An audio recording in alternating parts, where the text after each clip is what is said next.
Hi, my name is Dr. Joe Dispenza. My undergraduate training is at Rutgers University, where I studied biochemistry. I went on to get my graduate degree at Life University outside of Atlanta, Georgia. In the last 7 years, I've been very interested in studying spontaneous remissions from diseases. In other words, conditions where people had been diagnosed with cancer or diabetes or rare genetic disorders that medical science had no solution for. I studied people who had cardiovascular conditions like tachycardia or arrhythmia or high blood pressure, people who had high cholesterol levels, emphysema, endocrine problems like thyroid values changed.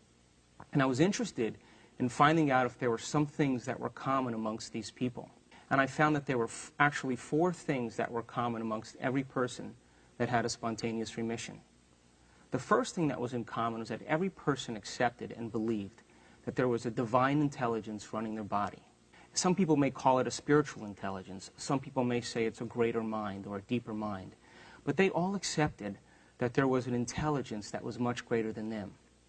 Now, if we call it this mystical intelligence, a spiritual intelligence, there's really nothing mystical about it at all.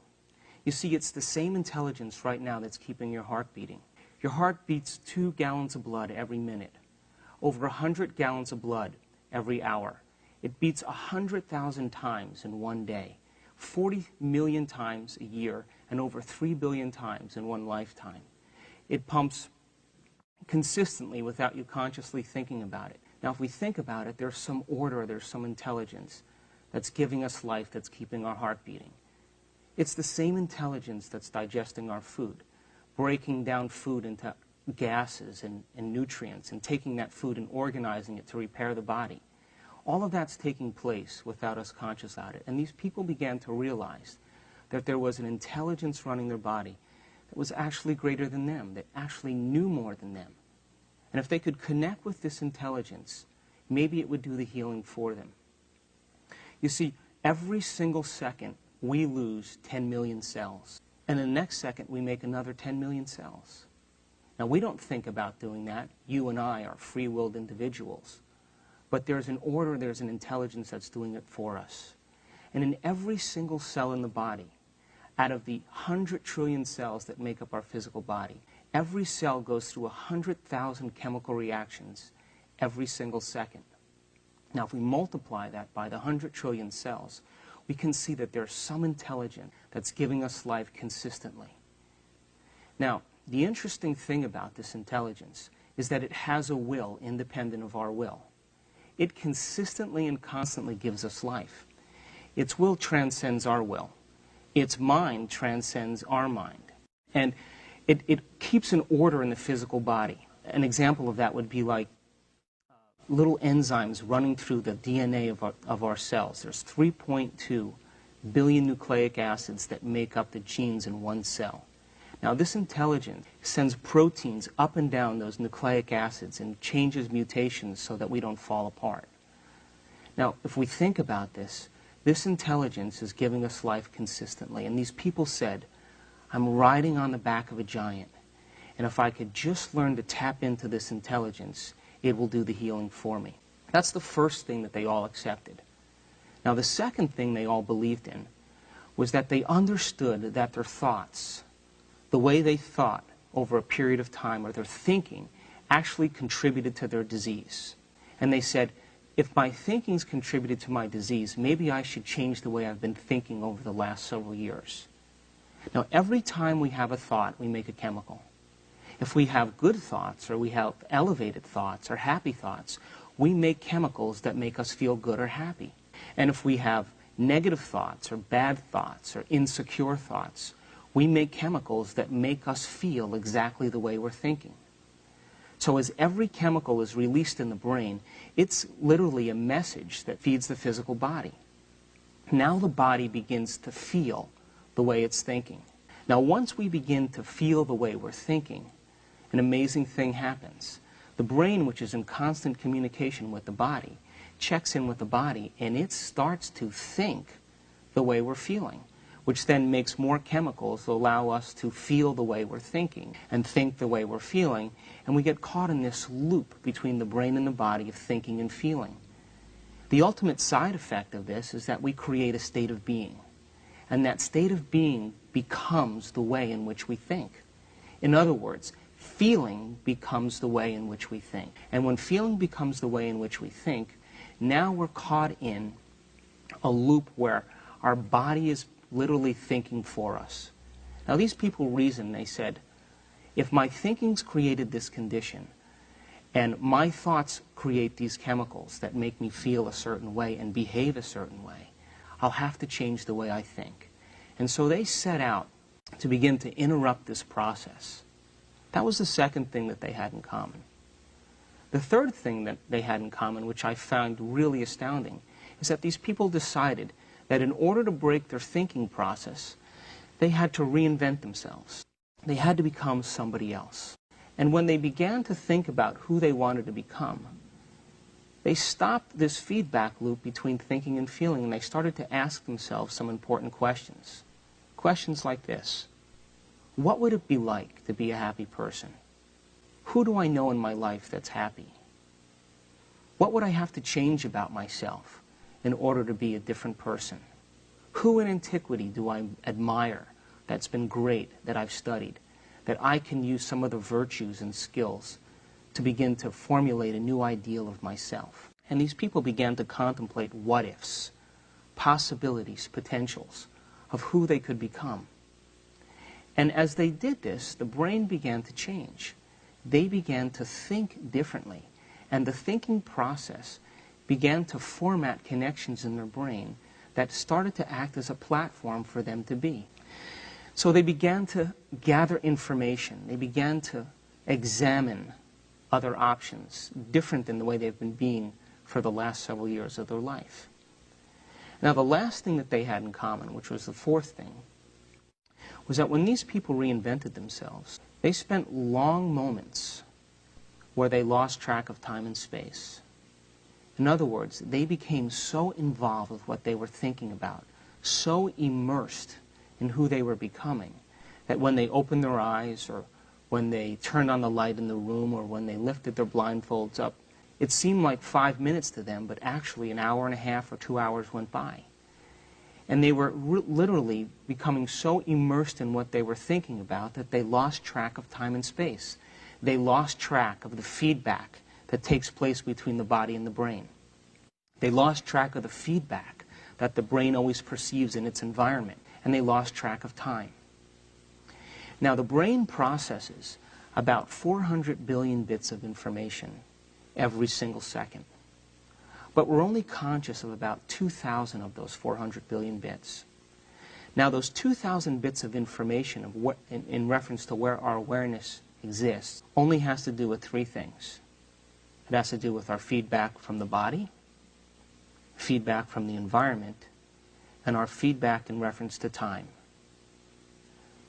You know, does your back hurt? Are you hungry? Do you have a headache? Are you thirsty? Are you tired? Is it too cold? Is it too warm? Do you like the way it smells in the environment? How long is it going to take before the next experience happens? Our brain and our awareness is immersed in those particular things. And when our brain is immersed in those particular things, even though the brain is processing 400 billion bits of information, we keep our awareness on only 2,000 of those 400 billion bits. And it has to do with the body, the environment, and time. These people who had spontaneous remissions, they moved their awareness from those particular things to those other bits of information. And when they did that, we're beginning to learn from a scientific standpoint is that's the moment that the brain begins to pattern new circuits and new connections. So this began an interesting study for me because I wanted to know, based on these four things, what was happening in the brain to determine what was happening in these people's physical bodies. Could it be that they changed their mind, and by changing their mind, it had a physiological effect in their body? Now, some of these people weren't vegetarians. They didn't do crystals. They didn't fast. They didn't do any alternative therapies. All they did was they changed their mind. And by changing their mind, it produced some measurable results in their life. So I began this process of understanding how the brain makes new circuits and makes new connections. Now, I want to talk a little bit about the way science has progressed over the last couple hundred years, and I'm going to tie it into our understanding of the brain. Back in the 17th century, there was a man by the name of Descartes, and he was a French scientist. He was sitting by a fountain one day, and he was trying to understand the nature of reality. And as he was sitting by this fountain, he said, you know, I'm having difficulty merging two ideas. See, there's an objective world. You know, there's an objective world he called the sphere of science, where things behave like a machine. He said the earth and all of its laws and all of physical reality behave in a very physical mannerism. And those physical traits are very predictable and they're very repeatable. And he said, I'm going to call that the sphere of science. And anything that has to do with the objective or very large, science can study. And then he said, well, anything that has to do with the mind or our subjective world or subjective reality, I'm going to give to religion, because religion has a better handle on it. And really what Descartes was saying is, I want the freedom to be able to study science without having to deal with those other issues. And so the church began to focus on all the principles of subjective world and mind. So the church became always mind, never matter, and science was always matter, never mind. And things worked really well, because up until this point, you know, the church delving into science created some problems, and science delving into the mind created some problems as well, because if we look at Bruno or we look at Galileo, we can see that when they made their particular observations, it defied the church, and of course there were some speed bumps along the way.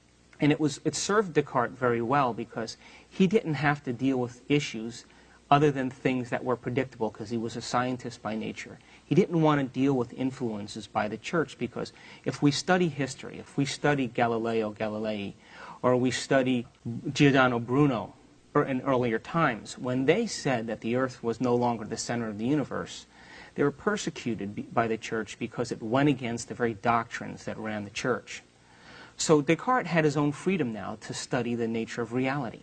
And things worked really well, and by observation, scientific laws began to develop. And in the 18th century, along came Sir Isaac Newton. And Newton basically said, there are certain definite laws that we can actually put a scientific value on. He knew that force and mass and acceleration are related. And Newton said, if I know the starting point of something, and I know its velocity or its speed, I can determine where it's going to end up. And because of Newton, we're able to put a rocket on the moon. If we know the distance from the Earth to the moon, and the rotation of the Earth and how fast we're going to shoot that rocket, because of Newtonian laws and Newtonian physics, we're able to do some very specific things based on the very large and very objective laws. And things worked really well, and science continued to emerge. And then in the 19th century, Albert Einstein comes up with his theory of relativity and this theory of light. And Einstein basically said, nothing can travel faster than the speed of light. Anything as an object or mass that travels faster than the speed of light will ultimately become energy. And because of his laws in understanding relativity, he emerged even greater understandings about objective reality. When Einstein published his papers, the most amazing thing about Einstein was that there was no real footnotes to his information, and which blew most of the scientists away during his time. And he was a visionary, and he understood the way things worked because he applied his mind. And so Einstein's theories pushed science into a greater degree in its acceleration. And then after that, Einstein began to work with this principle called the photoelectric effect. And what he was doing is he was producing very strong electrical currents into steel plates, and he wanted to see the energy that was emitted in terms of electrons and protons and neutrons. And when he started to study what the electrons were doing, instead of the electrons releasing energy in a very continuous and normal fashion, the electrons released energy and dropped the level, like it was moving down a staircase, instead of moving very smooth and continuous. Now Einstein stopped because the way things work in the very large is that when energy is released, things move in a very continuous fashion. For example, if we drop an apple from a tree, it moves in a very continuous and predictable fashion, and they expected in the photoelectric effect, the very same things to happen. They didn't.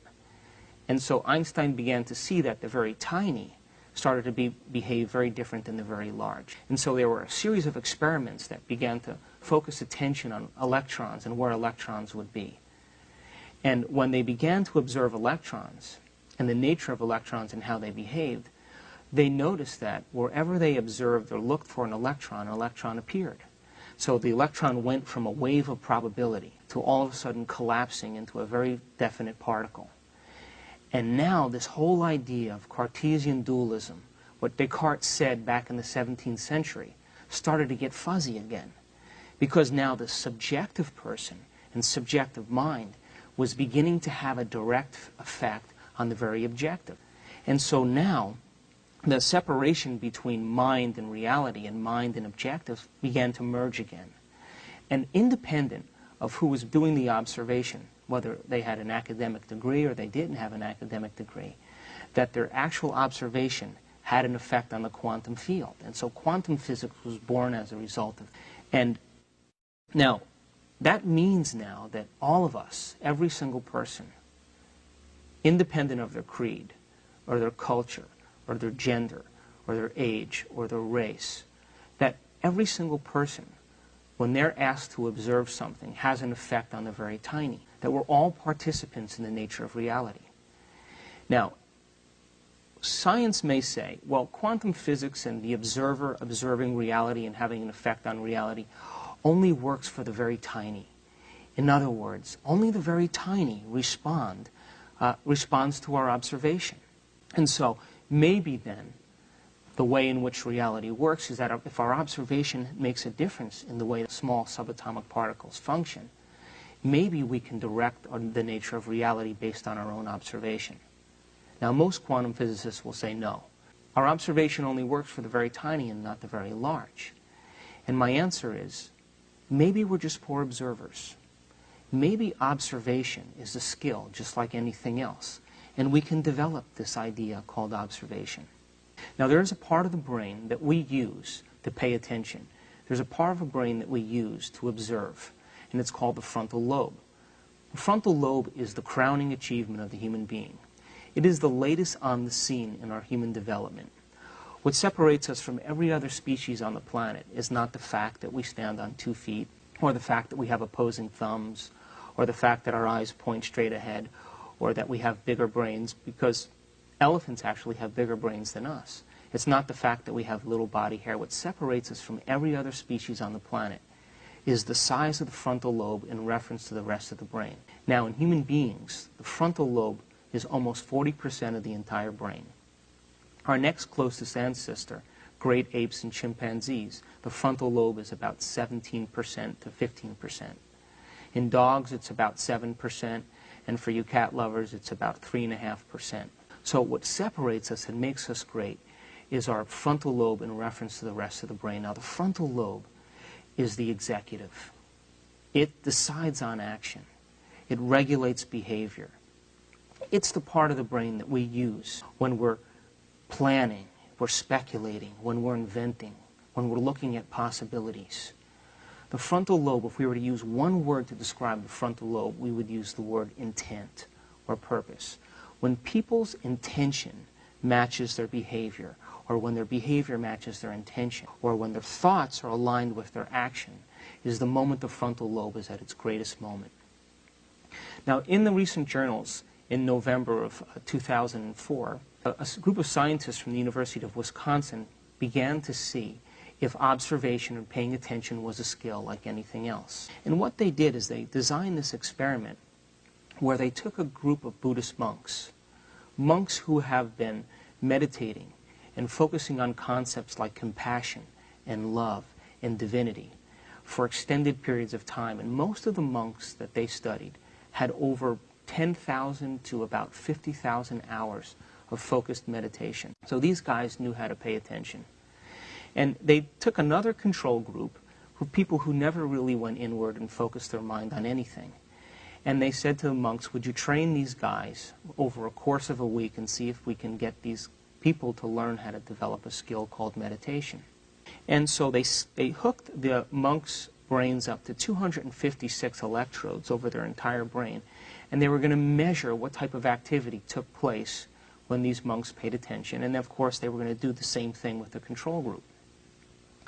Now, these 8 particular monks, when they got hooked up to these particular scans, the moment that they began to focus on a concept like compassion, the moment they began to focus on an idea and went inward, their frontal lobes lit up like nothing that the scientists ever seen before. The amount of activity that was taking place in the frontal lobe was enormous. And when they compared that to the control group, the people who were just learning how to focus their mind and pay attention, their ability to hold that focused thought produced very little effects in the frontal lobe. Now, the scientists knew that a particular area in the frontal lobe, on the left side of the frontal lobe, is a place where we experience joy and happiness. And in one particular monk, his brain scan activity was so enlarged in the frontal lobe that the scientists said he must be the happiest man on the planet because his activity was that great. Now, when the scientists began to speculate and look at the effects of this experiment, they began to realize that maybe observation and paying attention is a skill. Maybe it's a skill just like tennis or golf, that we can develop the skill of paying attention, and by developing the skill we could get better at it. And the effects and the results are that our brain actually changes. So observation then is a skill just like anything else. And if we can develop the skill of observation, maybe just not only the small subatomic particles will respond to our world, but maybe even larger subatomic particles or larger objects will respond based on our ability to observe. Now, back in the 1930s in the United States, there was an experiment done on a group of chimpanzees that were aggressive, and they had an antisocial personality traits. And the scientists said, well, let's see, by doing an experiment on their frontal lobe and doing an operation on their frontal lobe, if it changed the way these chimpanzees behaved. And so they took an instrument that looked like an ice pick, and they tapped it into the frontal lobes of these chimpanzees, and they swirled it around. It was called the ice pick experiment. And after the experiment, the monkeys became very docile and very controllable, and they no longer were aggressive with other chimpanzees. Now, during this time in the United States, in the late 1930s, there were several mental institutions that were overcrowded with people with the exact same condition, antisocial personality disorders, aggressive traits. And because the depression was going on in the 1930s, it took an enormous amount of money to medicate these people to keep them under control. So the scientists in a particular university in the Midwest said, why don't we try this experiment out on some of these people in these mental institutions? We can save on a lot of money on the medications that we're administering. So what they did is they took these people and they brought them into an operating room while they were asleep, and they anesthetized them with sodium pentothal. And while they were anesthetized, they took a scalpel and they slid it under their eyelid and punctured the softest part of the skull, which is right behind the orbit of the eye. And when they punctured the skull in that particular area, they took a scalpel and they ran it back and forth, and it was called the windshield wiper experiment. And of course, as we know, that's called a lobotomy. And when they pulled the scalpel out, they sewed them up and they brought the people back to the room, and these people all of a sudden began to behave differently. Now, they noticed some very interesting things about these people that were the effects of the lobotomy. The first thing that they noticed is that all of these people became lazy and lethargic. The next thing they noticed is that they became uninspired. They lost their initiative to do things. They also noticed that they had a tremendous desire for sameness. In other words, they loved to listen to the same radio station. They loved to eat the same food. They loved to wear the same clothes. And if you disrupted their routine in any way, they would emotionally fall apart. So they had a tremendous desire for sameness. They also noticed that these people couldn't focus on single-minded tasks. In other words, they would start something and become distracted and start something else. And then they would become distracted and start something else. They never completed a cycle of action. They also noticed that they failed to gain meaning out of situations.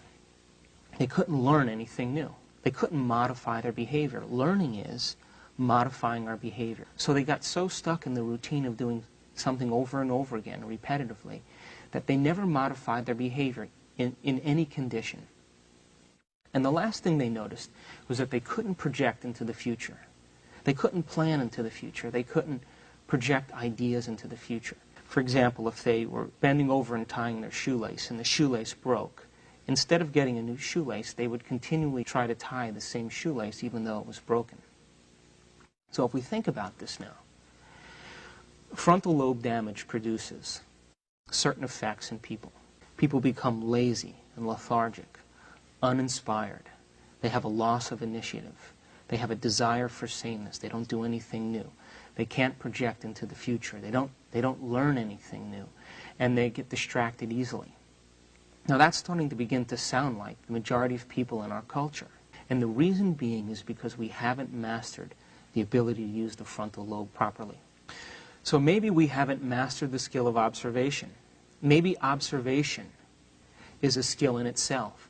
And maybe most people are so distracted by their external world that they don't use the frontal lobe properly. If we think about it, everything in our environment is constantly feeding the brain information. Our senses are what allow us to interpret reality. Our senses are what allow us to respond to information from our external world. Now, as long as we believe that the external world is more real than the internal world, we'll always be using the same circuits in our brain to process that information. The moment we begin to accept that the internal world has an effect on the external world, we have to begin to use the frontal lobe. Now, we know scientifically, it's true, absolutely true, that the brain is shaped and molded from our environment. We know that specifically.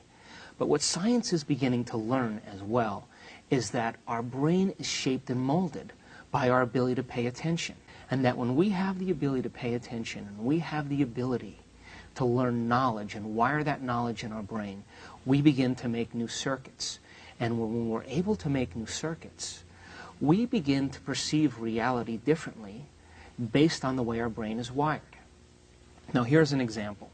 Let's suppose that I took a picture of a painting, say from Monet, and I put a picture of Monet on a screen up here. And I said, take a look at this painting from Monet and just enjoy the picture. Most people would look at the painting for a few minutes, recognize certain objects in the painting, and be done with it. Now, if I took that painting down and I said to you, I want to tell you some things about Monet.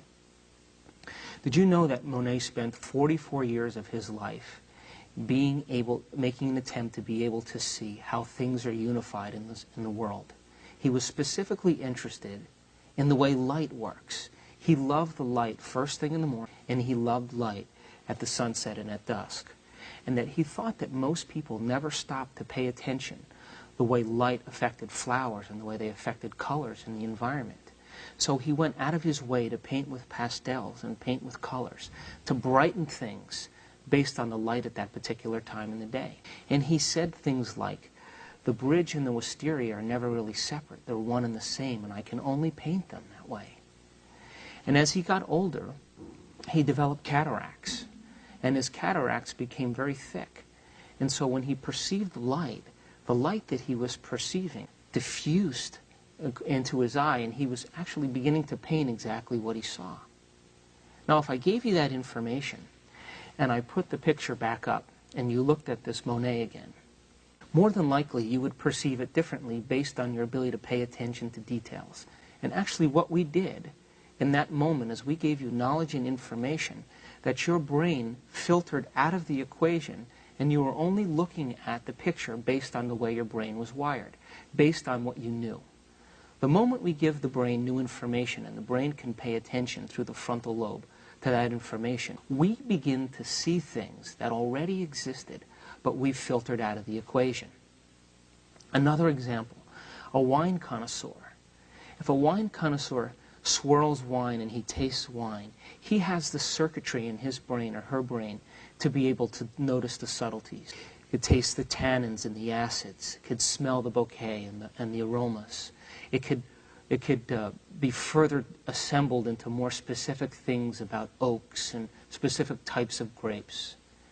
And because his brain has been educated, and because he's made the circuits, because he's paid attention to notice the difference in the reality called tasting wine, he's able to pick up the subtleties. Now, the person who isn't wired for that particular experience and doesn't have the connections in their brain to know what to look for, that wine will taste just like everybody else's wine. And that's how reality works. We perceive reality based on how the brain is wired. Now, scientists have done some experiments to see if this is actually true. What they came to realize is that it is. They took a group of people and they asked them if they wanted to participate in an experiment where they were going to wear a set of glasses for 2 weeks. Now, these glasses weren't just ordinary glasses. The glasses were divided in half, and when they looked to the left, they saw blue, and when they looked to the right, they saw yellow. So the lenses of the glasses were divided so that blue was on one side and yellow was on the other. And they said to these people, we want you to wear these lenses with everything that you do during your day. We want you to wear them when you take your kids to school. We want you to wear them when you go to work. We want you to wear them when you're doing all your normal activity. And we want you to wear them for 2 weeks. And so all different people wore these glasses for a period of time, and at the end of the experiment, they invited the participants back into the laboratory. And when they brought the participants into the laboratory, they said to them, now, what we want you to do is look at this piece of paper. And it was a white sheet of paper, and they said, what color do you see when you look at this paper? Now, every single person that participated in the experiment said, that's a white piece of paper. And they said, well, look to the left. Do you see a blue piece of paper when you look at that paper? And they said, nope. And they said, when you look to the right, do you see a yellow piece of paper? And they said, no. So the scientists had to back up because they realized that these people were filling in reality based on their memory. They were overlaying the way things appeared based on the circuits that they already had wired, and the more they participated in the world, the faster the color disappeared for them. And essentially, that's what we do in reality. Our brain is wired a certain way. We're given a certain amount of circuits in our life, and then we add to those circuits by the way we make the connections based on the knowledge we gain. And if we don't learn any new knowledge, we keep using the same circuits, which allows reality to appear the exact same way. If we're given knowledge and information, and that knowledge and that information is unconventional, if it's outside the box of what's accepted scientifically, socially, politically, if it's outside the box of what's even religiously accepted, maybe we'll begin to perceive reality differently based on that knowledge that we've received. Now, in studying these spontaneous remissions with people that healed themselves of various conditions, it was interesting to note that independent of their culture, or independent of their creed, or independent of their educational status, or their religion, independent of their gender, they basically said, I'm going to observe a different outcome. And I'm going to hold on to this observation, independent of the feedback from my body, independent of the feedback from my environment, and independent of time. Now, the frontal lobe, the crowning achievement of the human being, allows us to do that. You see, the frontal lobe gives us permission to make thought more real than anything else. The frontal lobe gives us permission to hold on to a concept, to hold on to an idea, to hold on to a vision or a dream, independent of the circumstances that exist in our world, independent of the circumstances that exist in our body, independent of the circumstances that exist in reference to time. And those are the things and the traits that we secretly admire in all great people in antiquity, whether it was Martin Luther King or William Wallace, someone who had a vision, someone who had an idea. A hero said, I believe in these morals and I believe in these ethics. And even though my environment isn't aligned with my thinking is more important than my environment. And the frontal lobe in the human being allows us the privilege, it gives us the privilege to make thought more real than anything. Now, most species in nature, the way in which they change is that they're subjected to some harsh environmental stimuli. They're subjected to something in the environment. And then they have to adapt, or they have to accommodate, or if they have to acclimate to some type of environmental stimulus, whether it's cold, or whether it's heat, or whether it's any particular thing.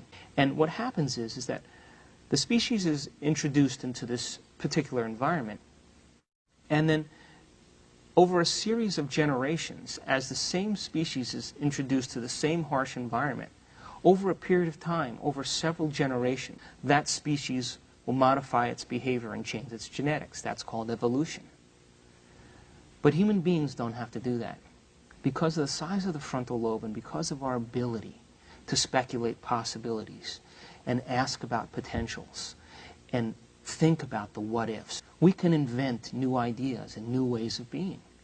And it gives us the privilege then to modify our behavior in the same lifetime. It gives us the privilege to modify our actions in a week. We can modify how we behave in a day, and we can change in a moment. The only object that we need to master is this skill called observation. When we begin to use the brain properly, when we begin to pay attention to a concept or to an idea, this amazing thing happens in the brain. The frontal lobe lowers the volume to the external stimuli. It lowers the volume to the body and the feedback loop from the body to the brain. It lowers the volume to the feedback from the environment. You don't know if it's cold or warm. You don't know if it's dark or light. Your brain becomes the magnifier of thought. And it lowers the volume to time. In other words, as we hold a concept in the frontal lobe, we will lose track of time and space. Now, science is beginning to understand that the way in which we make circuits in the brain, the way in which we begin to make connections in the brain, aside from allowing the environment to mold and shape our brain, that we can begin and mold and shape our brain by paying attention. And if we can hold on to an idea, we begin to wire those connections in our brain. By wiring those connections in our brain, we begin to leave footprints of those concepts neurologically in the tissues. And those footprints then can act as the foundation in the way in which we can act and behave. So the frontal lobe then, the crowning achievement of the human being, allows thought to be more real than anything else. And when we begin to assemble ideas, and we begin to assemble concepts, and we put all of our attention on that concept, the frontal lobe will lower the volume to all the extraneous stimuli. And the only thing that will become real is thought itself. When that happens, there's a physical change in the brain. The brain then takes that holographic image that we're holding in the frontal lobe and creates a pattern of connections that associate with that concept or that idea. So when we learn new things, when we're learning new things, we make connections in our brain. We make new connections in our brain. When we memorize those things or when we remember those things, we sustain those connections or we maintain those connections. Memory is maintaining those connections. Learning is forming those connections. So we can learn from the environment. We can learn from our sensual experiences. But then we can only be as great as how our environment is dictating our experience. But if we learn knowledge and we learn information that's unconventional, quantum physics, that the observer participates in the nature of reality and that our thoughts actually matter, from the subatomic particles all the way to the very large, and that maybe our observation, our ability to pay attention, will begin to format new connections in our brain that will allow us to perceive things exactly the way they are. And that may be because our brain processes billions of bits of information every second. But we're only aware of those bits of information that have to do with the body, the environment, and time. That we can begin to make new connections and learn new knowledge. We'll begin to see what has always existed, but we've filtered out of the equation, just like those people that did the experiment with the lenses. Now, I want to talk about how the brain learns and how those connections are formulated. We know from a scientific standpoint that neurons, nerve cells that exist in the brain, when they connect, they exchange information. And as they connect and they exchange information, that connecting point is a learned understanding related to a concept. As I said, when we remember something, we activate those connections again and bring them to life. Now, we have enormous amounts of connections in our brain. infinite connections, just about trillions and trillions of connections. And every place where those neurons connect and exchange information, it's mapped as a pattern or a sequence that reflects some idea, something that we've learned, a trait, a behavior, a skill, a tendency, a feeling even. And all these connections are the sum total of who we are as an individual. So everybody's different because they have had different experiences in their life, they've learned different knowledge, and they have a certain amount of genetic connections that they're given. And that's basically the foundation of where we start from as individuals. Now, most people at a certain point in their life rely on those developed circuits and never learn anything new. They allow feeling to become the means of thinking. They stop learning and they start feeling. And when we get to the point where learning is stopped and feeling is initiated, that's when we're living out our genetic propensities. That's when we're living out the predetermined genetic future that exists for us as individuals. When we learn new knowledge, the brain begins to reformat itself. It begins to fire in new sequences and new patterns and in new connections. And if we can maintain those connections for an extended period of time, we can modify and change our behavior. And those people who had spontaneous remissions, what they did was they gained knowledge and they began to apply that knowledge by asking what ifs.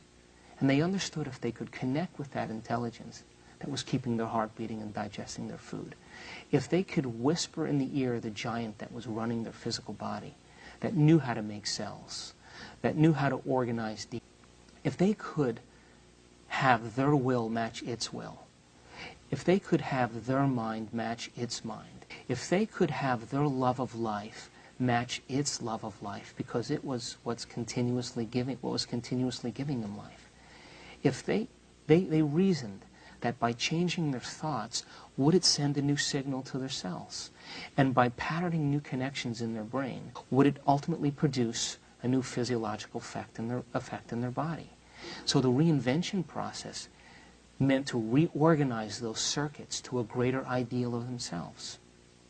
Now we have a couple different types of learning that we have in the brain. We have learning divided in two different areas. When we learn something and we memorize it, one particular area is called what's called explicit learning. Now explicit learning, another name for it, is called declarative learning or declarative memory. Declarative memories are things that we can declare. One of the aspects of declarative memory is knowledge, information, philosophy. For example, if you learn new information, new knowledge, intellectual data, philosophy, every time we do that, the brain makes a particular type of circuits. The second type of declarative memory is called experience. Experience, then, are things that we can declare. We can declare that I'm a man. I can declare that I know where I was on 9/11. I can declare that I like apples because I've had those experiences. So the memory systems in the brain that have to do with declarative memories have a very specific sequence in which the brain formats that information. It's formatted in the thinking brain. It's formatted in the part of the brain where conscious awareness exists. And that particular sequence of knowledge and experience allows the brain to function in reality. We can function in the external environment because we use declarative memory consciously to make decisions. We use declarative memory consciously to project the future. We're using declarative memory to function in our world to make decisions every single day. And that type of memory system is intact so that we can function in our world. Now the second type of memory system is called implicit memories. Now implicit memory systems are very powerful systems because implicit memories are things that we can't declare. It's called non-declarative memory. That non-declarative memory are things like skills and habits and conditionings and traits and propensities and even behaviors. That those traits and behaviors have been practiced and executed so many times that we no longer have to think about it anymore. They're called procedural memories. And we have hundreds of procedural memories that's formatted in our brain. Now those procedural memories are things like driving a stick shift in our car. When we drive a stick shift in our car, We've practiced it so many times that we don't even have to think about it anymore. It's wired neurologically as a complete circuit. When we brush our teeth, when we put on makeup, when we type, when we walk, those are all procedural or non-declarative memories. And the brain processes that information differently because it goes beyond our conscious thoughts. It goes beyond our conscious memories. It's wired to us so that we don't even have to declare it. For example, when you can't remember a phone number consciously in your explicit system, you could grab the phone and look at the numbers, and your hands will begin to move, and you'll remember the numbers. That's called an implicit memory because your body's practiced it so much, it remembers it as well as your brain. Now, implicit memories are the point in which we hardwire behavior. Implicit memories are when we are actually it. Implicit memories are when we've completely made a change. So if we think about it, if we make connections in the brain by learning knowledge is beginning to make new circuits. That's philosophy. The brain has changed as a result of it. But there isn't much change in terms of sending signals to the body, new information to the body. It's intellectual information. When we have a new experience, when we personalize that knowledge, when we take knowledge and we personalize it or apply it, we can set up a new experience. And that new experience then allows us to format and change our behavior. So knowledge then, applied, creates a new experience.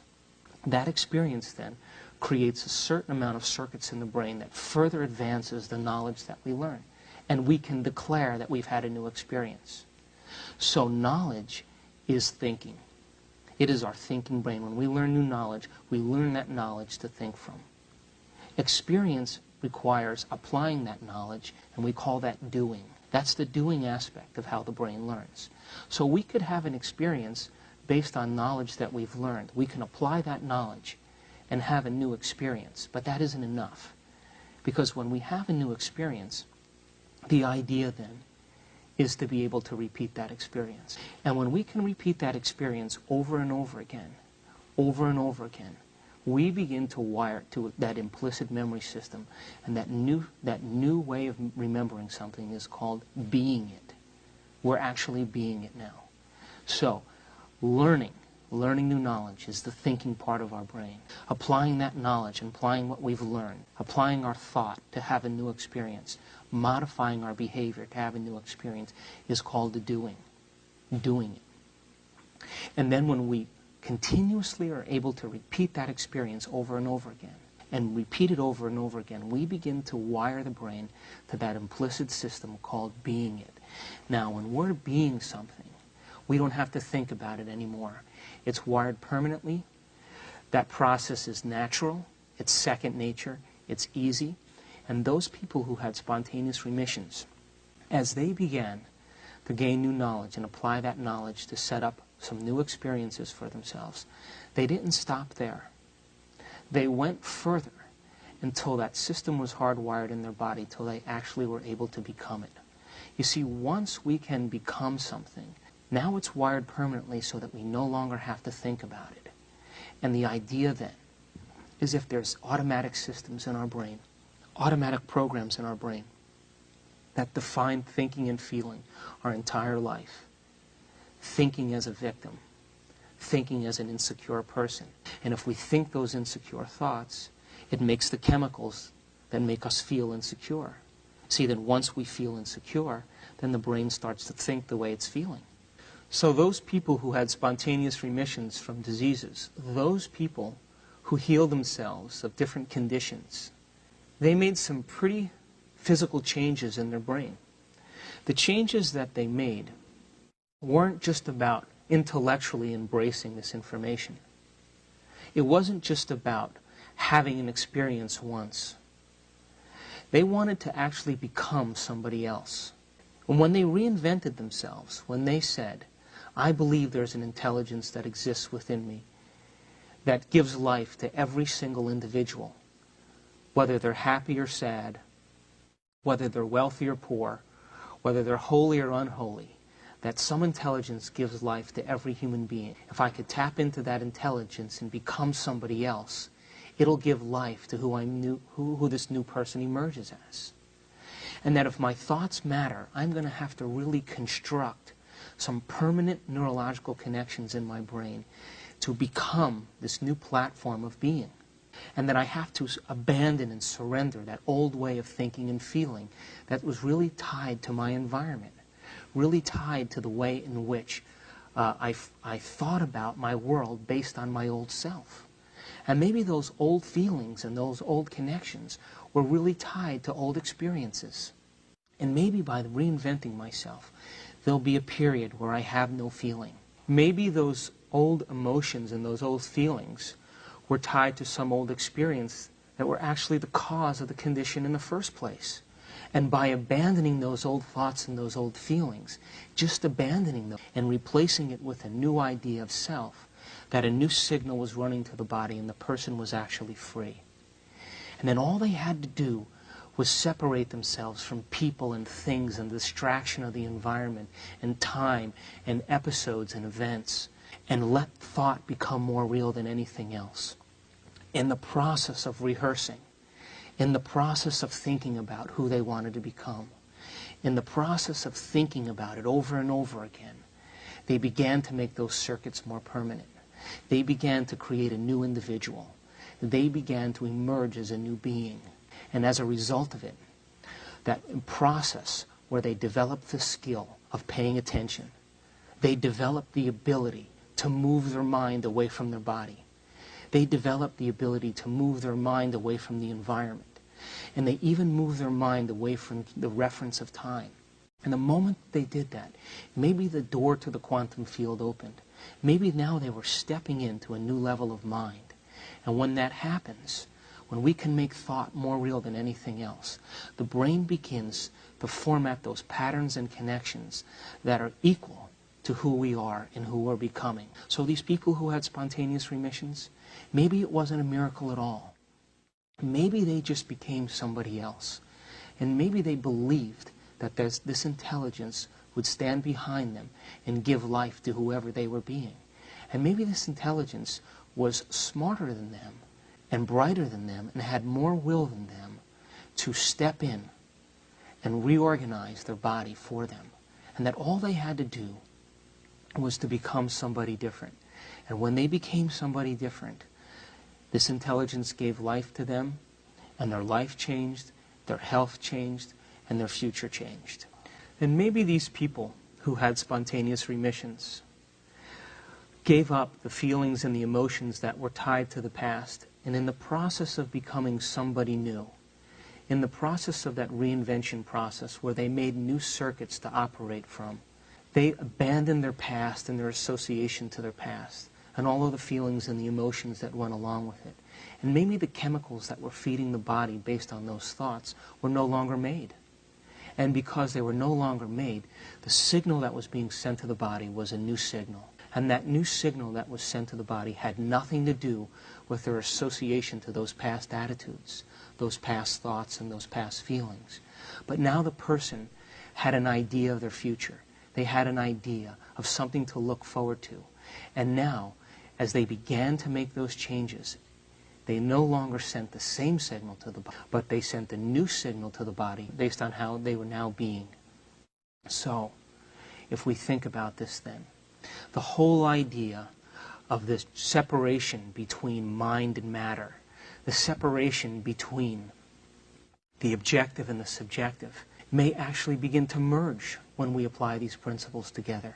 Maybe quantum physics gives us permission to say that my observation matters. And maybe the frontal lobe, the crowning achievement of the human being, allows us to modify our behavior in one lifetime and to grow new circuits and new connections as a new place of being. And that this merging now that takes place between mind and matter basically says this: my thought matters. And because my thought matters, it should have a direct effect on the closest thing that exists to me, which is my physical body. And if we can begin to merge these ideas, we've come a complete circle back to understanding that there is no separation, that mind actually gives life to matter, and that it is our mind as individuals that can merge with a greater mind. And as we merge with this greater mind, we're now enacting the skill of observation. We move our attention away from our body. We move our attention away from the environment, and we forget about time. And when we do that now, pure mind has a direct effect on the physical body, and it has a direct effect on the nature of reality, and it has a direct effect on matter.